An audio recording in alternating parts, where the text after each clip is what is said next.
So, ito naman po tayo.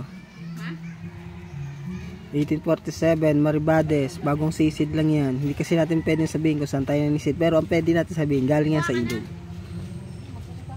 Kaya nyo sa susunod, gagamit na tayo ng GoPro para makita nyo ilalim kung paano makakuha ng coins at kung paano ko nakukuha ang coins.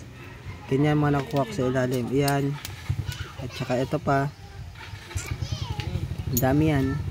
At saka ito. Mga Isabel. 1849. Tapos ito pa. Isabel din. Reina de las España. 8M. Maribades.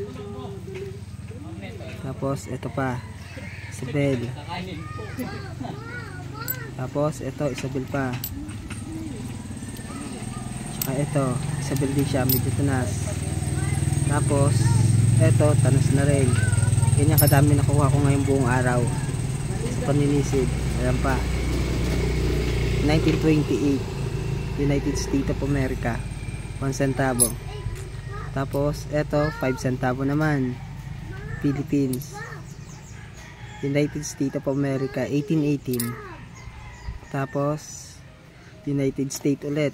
United States of America 1917. Yan, ganyan mga nakukuha ko sa ilog. Tapos ito Alfonso silver coins 1884. Yan ang ano niya. Mataas ang presyo na ito, siguro maabot ng 3,000 to 4,000. At yung iba hindi ko nabibigyan ng presyo. Yung mga Isabel na yan. Yan, sa buong araw ko lang yan nakuha. Nilinis ko na para hindi nakasama yung mga bakal. Kasi ang dami ko na nakuha mga bakal, mga tanso, tingga. Pero ito lang coins ang ating binidyohan. Yan. Ganyan kadami.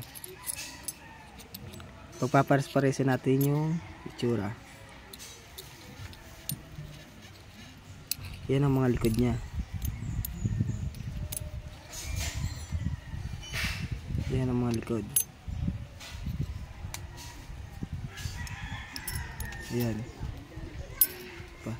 Isang buong araw lang natin yan nakuha. Ngayon lang maghapon. Bukas, magbibideo ulit ako. Ipakikita ko sa inyo yung bukas yung iba ko na naman masisisid.